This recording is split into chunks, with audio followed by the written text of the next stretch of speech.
നമസ്കാരം, ഏവർക്കും പുതിയ വീഡിയോയിലേക്ക് സ്വാഗതം. ഇന്നത്തെ പോലെ ഡെവലപ്മെൻ്റ് അല്ല, ഇന്നൊരു ഫീച്ചേർഡ് ന്യൂസാണ് നിങ്ങളെ കൊണ്ടുവരുന്നത്. ഫീച്ചേർഡ് ന്യൂസ് എന്ന് പറയുമ്പോൾ നമ്മൾ പലപ്പോഴായിട്ട് പല ഫീച്ചേർഡ് ന്യൂസും ചെയ്തിട്ടുണ്ട്. പക്ഷേ ഈ ഒരു വാർത്താ പ്രാധാന്യം അറിയിക്കുന്ന ന്യൂസ് തന്നെയാണ്. ഒരു അനധികൃതമായിട്ടുള്ള നമ്മുടെ KSRTCയുടെ കുറച്ച് പ്രവർത്തനങ്ങളാണ്. സ്പെഷ്യലി ഫോക്കസിങ് ഓൺ KSRTCയുടെ റൂട്ടുകളെ കേന്ദ്രീകരിച്ചാണ്. വീഡിയോയിലേക്ക് കടക്കാം. ഇത് കുറച്ച് ദിവസം മുൻപ് നമ്മുടെ പത്രമാധ്യമങ്ങളിലും അതുപോലെ തന്നെ നമ്മുടെ വാട്സപ്പ് ഗ്രൂപ്പ്, അതുപോലെ നമ്മുടെ ഫേസ്ബുക്ക് ഗ്രൂപ്പുകളിലൊക്കെ ഭയങ്കര ഹിറ്റായിട്ട് നടന്നൊരു കാര്യമാണിത്. ഒട്ടനവധി പേര് ഇത് ശ്രദ്ധിച്ചിട്ടുണ്ടാവും.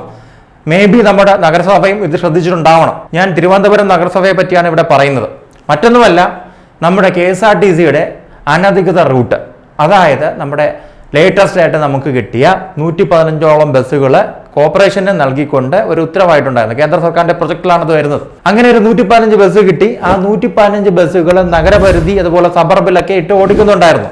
പക്ഷേ ഇപ്പോൾ ലേറ്റസ്റ്റ് ആയിട്ട് നമുക്ക് കുറച്ച് അറിവുകൾ കിട്ടിയെന്ന് പറഞ്ഞു കഴിഞ്ഞാൽ, എല്ലാം പത്രവാർത്തയും ഇതേപോലുള്ള യൂട്യൂബുമാണ് കേട്ടോ. അപ്പോൾ ഈ ബസ്സുകൾ ദീർഘദൂര സർവീസിന് ഉപയോഗിക്കുന്നു. നമുക്ക് കിട്ടിയ ഈ ചെറിയ ലോ ഫ്ലോർ ഇലക്ട്രിക് ബസ്സുകളാണ് ഇതിനായിട്ട് ഉപയോഗിക്കുന്നത്. ശരിക്കും പറഞ്ഞാൽ ഇതൊരു കരാർ ലംഘനമാണ്. കാരണം ഇത് തിരുവനന്തപുരം നഗരസഭയ്ക്ക് എക്സ്ക്ലൂസീവ്ലി കൊടുത്ത സ്മാർട്ട് സിറ്റിയുടെ ഭാഗമായി വന്ന ബസ്സുകളാണ്. അത് നമ്മുടെ കരാർ അനുസരിച്ച് സിറ്റിക്കകത്തോ അല്ലെങ്കിൽ സിറ്റിക്ക് ജസ്റ്റ് പുറത്തോ, ഒത്തിരി ദൂരം പോകാൻ പാടില്ല, ആ രീതിയിൽ വേണം റൂട്ടുകൾ ക്രമീകരിക്കാൻ എന്നാണ് നമ്മുടെ കരാറിൽ പറഞ്ഞിട്ടുണ്ടായിരുന്നത്. പക്ഷേ ഇതിന്റെ പ്യുവർ ലംഘനമാണ് ഇവിടെ നടന്നതെന്നാണ് അറിയാനായിട്ട് സാധിച്ചത്. അതുപോലെ തന്നെ നമ്മുടെ നഗരസഭ, തിരുവനന്തപുരം നഗരസഭ പലവട്ടം KSRTC ഇതുമായി ബന്ധപ്പെട്ട് കത്തയച്ചെങ്കിലും അവർക്ക് വേണ്ട രീതിയിലുള്ള മറുപടി ലഭിച്ചില്ലെന്നുമാണ് അറിയാനായിട്ട് സാധിക്കുന്നത്. തീർച്ചയായിട്ടും ഇങ്ങനെ ഒരു സംഗതി ചെയ്യാൻ പാടില്ലാത്ത ഒന്നാണ്. കാരണം ഒരു പർട്ടിക്കുലർ പ്രോജക്റ്റിന്റെ ഭാഗമായിട്ട് തിരുവനന്തപുരം നഗരസഭ, സ്മാർട്ട് സിറ്റി, അതുപോലെ തന്നെ നമ്മുടെ KSRTC, ഈ 3 എൻറ്റിറ്റീസും ഒരുമിച്ച് ചേർന്നാണ് ഈ ഒരു പ്രോജക്റ്റിന് വിഭാവനം നൽകുകയും ഈ ബസ്സുകൾ 115 ബസ്സുകൾക്കുള്ള ഓർഡർ നൽകുകയും ചെയ്തത്. അത് മാത്രമല്ല, നമ്മുടെ നഗരസഭാ വൃത്താന്തങ്ങൾ പറയുന്നത് അനുസരിച്ച്, ഇതെല്ലാം പത്രവാർത്ത ഉദ്ധരിച്ചാണ് പറയുന്നത്, എടുത്തു പറയുന്നുണ്ട്, അവർക്ക് ലഭിക്കേണ്ട ഒരു വിഹിതം പോലും, ഒരു 10 പൈസ പോലും അവർക്ക് കിട്ടിയിട്ടില്ല എന്നാണ് ഇപ്പോൾ പറയുന്നത്. അപ്പോൾ ഒരു പർട്ടിക്കുലർ പ്രോജക്റ്റ് അത് വളരെ സക്സസ്ഫുൾ ആയിട്ട് ഓടിയ ഒരു സംഗതിയാണ്, അല്ലെങ്കിൽ ഓടുന്നൊരു സംഗതിയാണ്. അതിനെ എന്തിനു മാറ്റണം? അത് തകർക്കാനുള്ള വല്ല പദ്ധതിയാണോ? ഇതൊന്നും നമുക്കറിയത്തില്ല. കാരണം നമ്മുടെ മന്ത്രി തന്നെ ഇവിടെ കയറിയപ്പോൾ ഇലക്ട്രിക് ബസ്സുകളെ പറ്റി വലിയൊരു കുറ്റം പറയുകയുണ്ടായി. അത് വസ്തുതയോ അല്ലെങ്കിൽ വസ്തുതയ്ക്ക് നിരക്കാത്തൊരു സംഗതിയാണ്. ഇന്നത്തെ കാലത്ത് നമ്മുടെ ഇലക്ട്രിക് ബസ്സിനെ എതിർക്കുന്നത് തന്നെ വളരെയധികം ഔട്ട്ഡേറ്റഡ് ആയിട്ടൊരു ചിന്താഗതിയാണ്.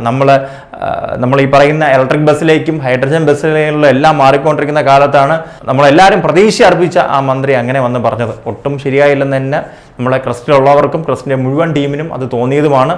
അത് നിങ്ങൾക്ക് പലർക്കും തോന്നിയതുമാണ്. അപ്പോൾ ആ ഒരു രീതിയിലൊക്കെ ഇരിക്കുമ്പോഴാണ് ഈ ഒരു പദ്ധതി അട്ടിമറിക്കാൻ എന്ന ഒരു സംശയം നമുക്ക് ജനങ്ങളിൽ ഉളവാക്കുന്ന രീതിയിൽ ഇതിൻ്റെ ആ റൂട്ടൊക്കെ മാറ്റി ക്രമീകരിക്കുന്നത്. എന്തുകൊണ്ടാണെന്ന് അറിയത്തില്ല. നമ്മൾ ഇലക്ട്രിക് ബസ്സുകൾ നോക്കി കാണുന്നവർക്കറിയാം, മുഴുവൻ സമയം അത് ഫുള്ളായിട്ടാണ് ഓടുന്നത്. വളരെ ഹിറ്റ് സർവീസ്, നമ്മൾ തന്നെ ഒരു വീഡിയോ ചെയ്തിട്ടുണ്ട്. അപ്പോൾ ഇങ്ങനെ നല്ല രീതിയിൽ ഓടുന്ന സർവീസുകളെ എന്തിനാണ് നശിപ്പിക്കുന്നത്? നല്ലൊരു സാധ്യതയില്ല അതിനുള്ളത്. ഇപ്പോൾ നഗരസഭ മുന്നോട്ട് വയ്ക്കുന്ന, ഒന്നുകിൽ അവർക്ക് ബസ്സുകൾ തിരിച്ചു നൽകുക, അല്ലെങ്കിൽ കരാറെല്ലാം പാലിച്ച് അവർക്ക് 50% വിഹിതവും നൽകി നഗരപരിധിക്കുള്ളിൽ തന്നെ ഈ ബസ്സുകളിട്ട് ഓടിക്കുക. ഇതാണ് ഇപ്പോൾ നഗരസഭ പറയുന്നത്. അവരുടെ ഭാഗത്ത് വളരെയധികം ശരിയാണ്. ഒരു കരാറ്, നേരത്തെ പറഞ്ഞ പോലെ ഒരു കരാറുണ്ടെങ്കിൽ ആ കരാറ് എങ്ങനെയാണോ അതിൽ തന്നെ നമുക്ക് ഊന്നി മുന്നോട്ട് പോകണം. അപ്പം നമുക്ക് ഇതേപോലെ ലാഭകരമായിട്ടൊക്കെ അല്ലെങ്കിൽ വളരെ നല്ല രീതിയിൽ ജനസേവനപരമായിട്ടുള്ള കാര്യങ്ങളൊക്കെ ചെയ്യുന്നത്, അതുപോലെ തന്നെ അതിനെല്ലാം തുരങ്കം വെക്കുന്നു. നേരത്തെ തന്നെ 10 രൂപയ്ക്ക് ഓടിച്ചുകൊണ്ടിരുന്ന സർവീസാണ്, അതിനൊരു തുരങ്കം വെച്ചു. എന്തിനാണ് ഇങ്ങനെ കാണിക്കുന്നത്? അല്ലെങ്കിൽ നഗരസഭയോട് ഞങ്ങൾക്ക് പറയാനുള്ളത്, ഒരു പ്രത്യേക കമ്പനി ഉണ്ടാക്കി, ഒരു ട്രാൻസ്പോർട്ട് കമ്പനി ഉണ്ടാക്കി ട്രിവാൻഡ്രം സിറ്റിക്ക് വേണ്ടിയിട്ട് നിങ്ങൾ തന്നെ ഒരു ആകർഷകമായ പേരും കളർ എല്ലാം കൊടുത്തുകൊണ്ട് ആ സർവീസ് മാറ്റണമെന്നാണ്.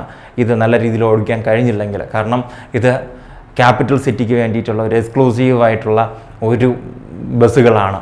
അപ്പോൾ ഒരു ക്യാപിറ്റൽ സിറ്റിയെ നമുക്ക് നേരത്തെ പറഞ്ഞതുപോലെ ഒരു ഗ്രീൻ സിറ്റി ആക്കുന്ന ഉദ്യമത്തിലേക്ക്, അത് നമ്മൾ വീഡിയോ ചെയ്തിട്ടുണ്ട്. അതിനുവേണ്ടി തുടങ്ങിയ ബസ്സുകൾ അതിൻ്റെ റൂട്ട് മാറ്റി നമ്മുടെ ബഡ്ജറ്റിലെ കാശ് വകമാറ്റി ചിലവഴിക്കും പോലെയാണ്. അപ്പോൾ നഗരസഭയ്ക്ക് യാതൊരു അറിയിപ്പും നൽകാതെ ചെയ്യുന്നതിൽ വളരെയധികം തെറ്റ് ഉണ്ടാക്കുന്ന ഒരു കാര്യമാണ്. KSRTC എന്ന് പറയുന്നത് നമ്മൾ പലപ്പോഴും വളരെയധികം ഇഷ്ടത്തോടെ ചെയ്യുന്ന വീഡിയോകളാണ്. പക്ഷേ ഇങ്ങനെയുള്ള വലിയ തെറ്റുകൾ നമുക്ക് സപ്പോർട്ട് ചെയ്യാനായിട്ട് സാധിക്കില്ല. ഉടനെ തന്നെ അവർ റെക്ടിഫൈ ചെയ്യുമെന്നാണ് പ്രതീക്ഷിക്കുന്നത്. ചിലപ്പോൾ ഇത് റെക്ടിഫൈ ചെയ്തിട്ടുണ്ടാവും നമ്മൾ വീഡിയോ നിങ്ങളിലേക്ക് എത്തിക്കുമ്പോൾ. അപ്പോൾ ഇതാണ് നിങ്ങളോടൊന്ന് പങ്കുവയ്ക്കാനുള്ളത്. നമ്മൾക്ക് എല്ലാവർക്കും മുന്നോട്ട് പോകണം. അല്ലെങ്കിൽ നമ്മൾ ചില സർട്ടൻ ഒബ്ജക്റ്റീവ്സുമായിട്ട് ചില പ്രൊജക്ട്സ് തുടങ്ങുമ്പോൾ ആ പ്രൊജക്റ്റിനെ നശിപ്പിക്കുന്ന രീതിയിലുള്ള കാര്യങ്ങൾ ചെയ്യരുത്. അത് ആര് മണ്ടത്തരങ്ങൾ കാണിച്ചാലും ആ മണ്ടത്തരങ്ങൾക്ക് ഇനി ജനങ്ങൾക്ക് നിൽക്കാനാവില്ല. ഇന്നത്തെ കാലത്ത് ജനങ്ങൾ വളരെയധികം ശബ്ദം ഉയർത്തുന്നവരാണ്. അവർക്ക് ഉയർത്താൻ സാധിച്ചില്ലെങ്കിൽ അവർ ഫേസ്ബുക്ക് വഴിയും അല്ലെങ്കിൽ വാട്സപ്പ് വഴിയും ഇൻസ്റ്റാഗ്രാം വഴിയും എല്ലാം പ്രതികരിക്കും. അപ്പോൾ ആർക്കും ഒളിച്ചോടാനായിട്ട് സാധിക്കില്ല. ജനങ്ങൾക്ക് മറുപടി നൽകിയേ ആവത്തുള്ളൂ. ഇതെല്ലാം ജനങ്ങളുടെ കാശാണ് ആഫ്റ്റർ ഓൾ.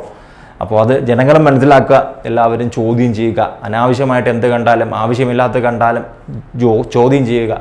അങ്ങനെ ചോദ്യം ചെയ്താൽ മാത്രമേ നമ്മുടെ നാട് മുന്നോട്ട് പോവുകയുള്ളൂ. മറ്റൊരു വീഡിയോയിൽ മറ്റൊരു വിഷയമായി വരുന്നവരെ ഞാൻ ഷിബു സലിഹ, എന്നോടൊപ്പം പ്രണസ് രാജ് നിർത്തുന്നു. നന്ദി, നമസ്കാരം. Keep watching Chris Kerala.